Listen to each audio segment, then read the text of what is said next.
কোনোভাবেই নিয়ন্ত্রণ করা যাচ্ছে না চট্টগ্রামের রাউজানের আইনশৃঙ্খলা পরিস্থিতি। ৫ই আগস্ট রাজনৈতিক পট পরিবর্তনের পর থেকে চলতি মাস পর্যন্ত আধিপত্য, চাঁদাবাজি ও রাজনৈতিক দ্বন্দ্বে হত্যাকাণ্ডের শিকার হয়েছেন ৯ জন।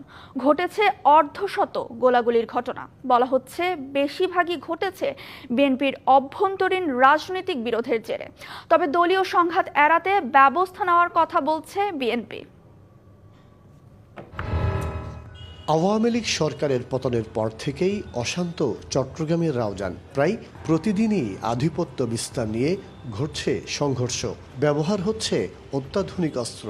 একের পর এক খুন, সংঘর্ষ নিয়ন্ত্রণে হিমশিম খাচ্ছে পুলিশ।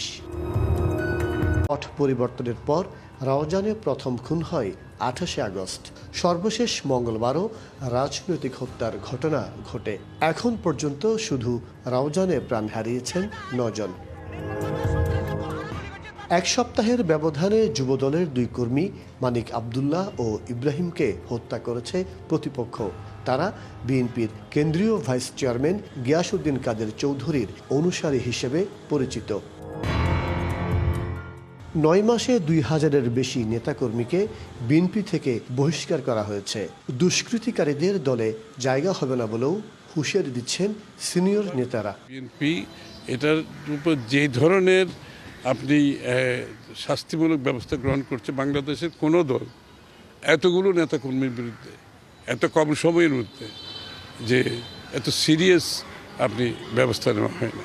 রাজনৈতিক হানাহানি বন্ধে দলকে ভূমিকা নেওয়ার আহ্বান জানায় পুলিশ।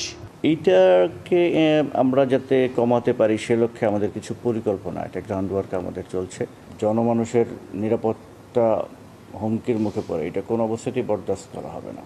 স্থানীয়রা বলছেন প্রভাবশালী ২ বিএনপি নেতা গিয়াস কাদের চৌধুরী ও গোলাম আকবর খন্দকারের বিরুদ্ধে ঘটছে একের পর এক হত্যাকাণ্ড।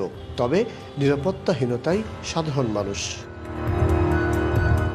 মাসুদুল হক, ডিবিসি নিউজ, চট্টগ্রাম।